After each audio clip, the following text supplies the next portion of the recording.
right. Well, we are back again with the crazy two people that are Chris Brown and Danielle Wright, because I just love talking about myself and the person of Danielle Wright. And we've brought an innocent bystander along on this journey with us into our video, whatever we're calling it, because we're not a podcast, we're not a TV show. I already got those, but we're just video casting, just learning more about what it means to consider a career or a pathway into franchise development, franchise sales, what have you. So we have Jeremy Shelton with Oh Dear. Yeah, that's right. His baseball cap says that. If you can read upside down and backwards, then you already deserve a job in franchising. Just give me a call. I'll get you somewhere. But today, the three of us nuggets are going to sit here and talk a little bit about what makes a top performer, and so give anybody any insights. We've all been in franchising for a very long time.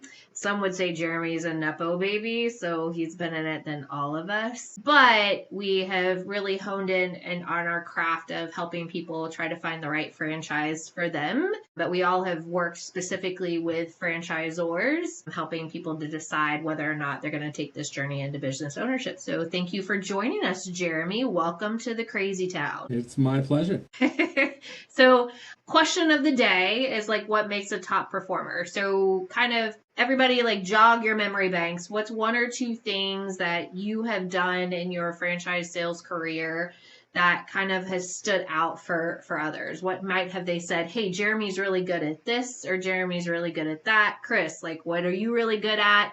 Besides, being Chris Brown, the other Chris Brown, kind of you both, one of you take the mic and talk about your experience. Jeremy, you're the guest, so why don't you take it away? We're glad to have you here, and I'm glad to be able to say hi too. Yes, I am that other Chris Brown, but I like to always kind of begin with the beginning here. And you came into our lives through a peer network and a mastermind group, and we really came together on the professional level and sort of jumped in that way. We've gotten to know you a little bit more on the personal level too, and this is a really wonderful industry that we're in, and very forgiving and very open. And we just want to welcome you to this thing that we're doing here. But we want to welcome everybody else who may be looking at this thing too as a possibility for them to jump into. So, Jeremy, what brought you here, and what are you up to? I know the brand you're working with. I love them. You're an emerging brand. Tell us a little bit about that too. Yeah, I mean, first I feel like I need a pair of glasses. Yeah, I know, you're right? Just not old. Like, wait for it. Don't you're just not old. Yeah, it's the next one that you do. It's a gradual and then all of a sudden. So pump the brakes. You got to earn the right to the glasses. I'm telling you. What got me here? I think what got me here is being a decent person that can identify other decent people. Right, we talk about who is a top performer and things like that, and I think top performer could be an interesting thing to define within franchise development. If I ever have my PE hat Come on now, go deeper. Like, why? Why is that not a thing? I think if I was ever able to put a PE hat on, top performer would be a very different definition than kind of the way that I personally view it. The way I view a top performer, I guess, would be who's bringing in people that actually do better for the brand. Right, not necessarily numbers. That's always a part of it.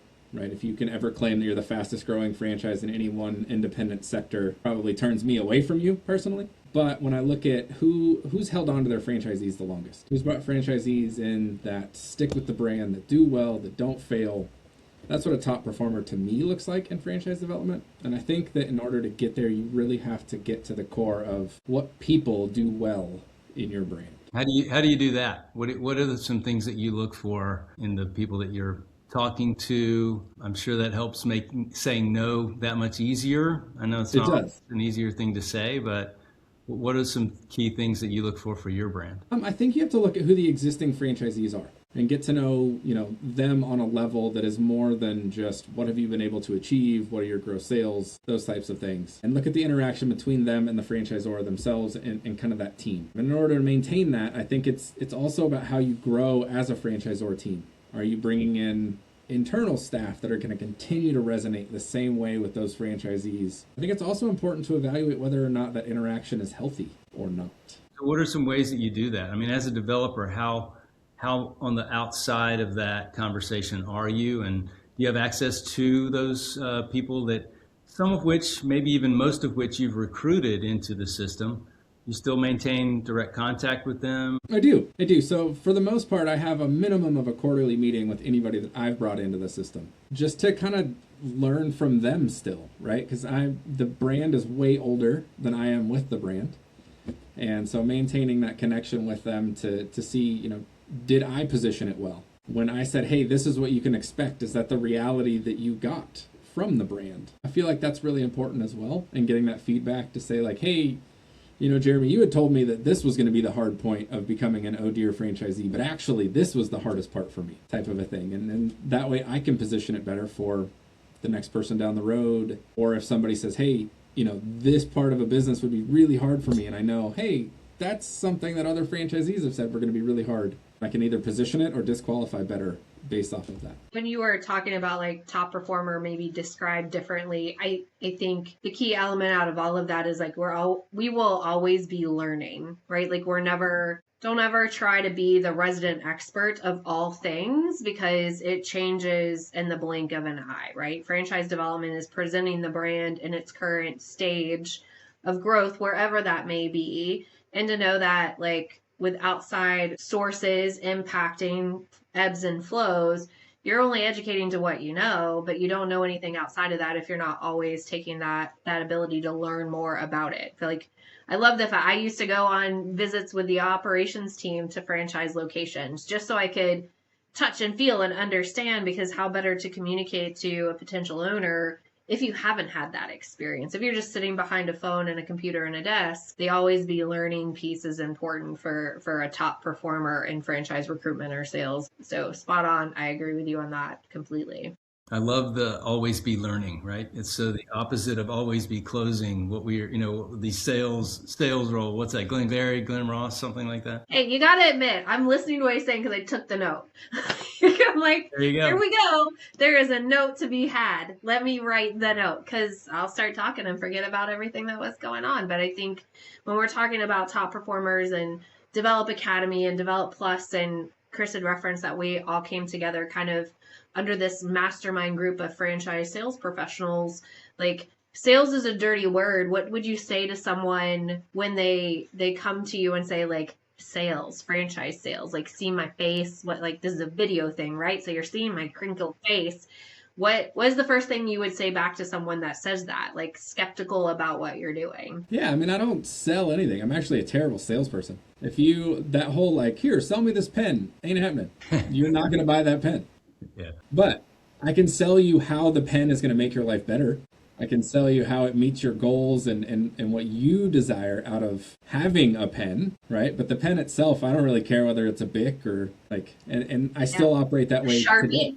Sharpie pen? Yeah. I still operate that way today. When I'm having a conversation with people, it's is this business right for you, with an undertone of, are you right for this business? And, that's my ultimate job, is to figure out whether or not there's a match there. And if there's not, it doesn't mean franchising is not right for you. It doesn't mean that I can't tell you, hey, you should still pursue this business ownership path. You just shouldn't pursue it with us. And I think that's really kind of the important undertoning of where franchise development should move, is more of that. More of franchising can fit for everyone, but you're not a good fit for us. Right. Not everything works for everyone, right? Like, and I like to tell people it's like an everyday business for an everyday person, but are you the right everyday person for the everyday business? And Chris and I were talking earlier today about how do you go about like educating owners or potential owners in your system. And him and I have similar but different pathways. And I think it's really for Chris, I think it was, hey, this is where the brand's at with its growth. So he becomes very straightforward, direct, and here's the information, to your point, to kind of weed out a tire kicker or whatever that's not working for that. And then I am very much let me learn about you. Let me get into your story. Because to your point, I think that's the thing that brands are so quick to award locations and open locations and like have a big number that says I have franchise owners, but you're forgetting that that's a person first. Mm-hmm. And I think if we get focused on the numbers, we forget that we're dealing with people and their real lives. And I think if we're trying to educate someone on being a top performer, it's kind of finding that balance, right? The balance from, let me tell you that it's no, but let me find out who you are so that I understand how this might match.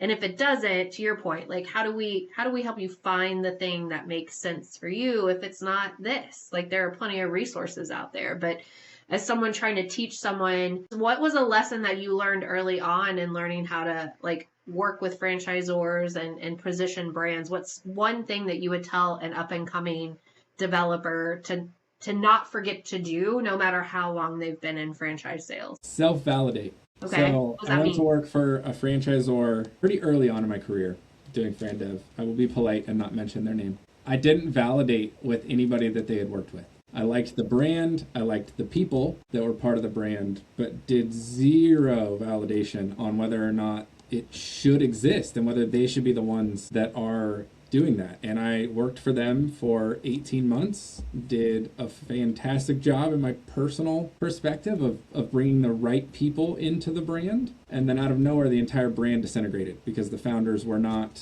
financially solvent. They didn't actually have the ability to maintain franchising and all of those things. And so everybody that I had put into the brand, luckily, because the contract went away as well, they were okay and could continue to run businesses and things along those lines. But all of those people that trusted me to bring them into that brand, because I hadn't done that self-validation, like there was a lot on the line for them.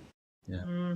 Well, so that was a huge eye-opening moment for me. Well, I was going to say, and it comes with when we have a conscience, that's not, we have some sleepless nights. I've had that kind of experience with a brand. I'm sure Danielle has had some similar experience with some brand. Yes, I know which one.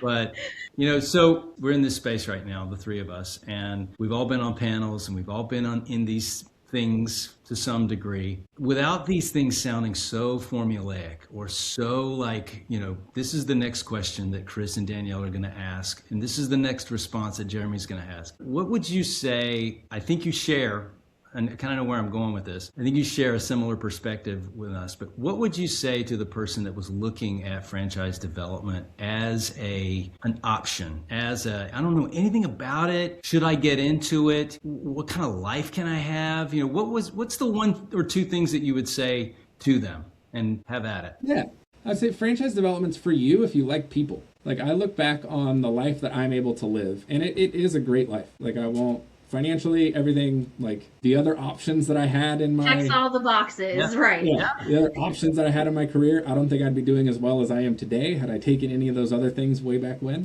But you have to like people, I think would be the number one thing. And to me, that's the greatest joy of what I get to do, is I get to meet people from every walk of life that have had every experience imaginable, and I get to hear about that, I get to learn from it, I get to judge them openly about it, which... the petty side of me loves. And so it's a judgment-free zone is not where we're living, right? Like So Danielle, you've been a franchisee of a brand, right? And I have too. Have you ever been a franchisee? I was with your guys' previous overlord. Okay, that's right. I forgot that. You're exactly right. Sorry, I know you didn't forget it. You're probably still nope. feeling that. We all probably still have a little PTSD from all of them. Yeah. There were three of them in my existence, so I have run the gamut of franchisors. I think we learn a lot more, at least I do. I learn a lot more from what I would do differently than probably what I would do the same. That's just probably, just the way I'm wired. But I've had that experience, the one that you were talking about, the franchise, that you woke up one day and realized, oh my goodness, these guys have no clue how to balance a book or what expansion looks like or what training beyond just the 2-hour Zoom call that they give them 3 weeks in advance.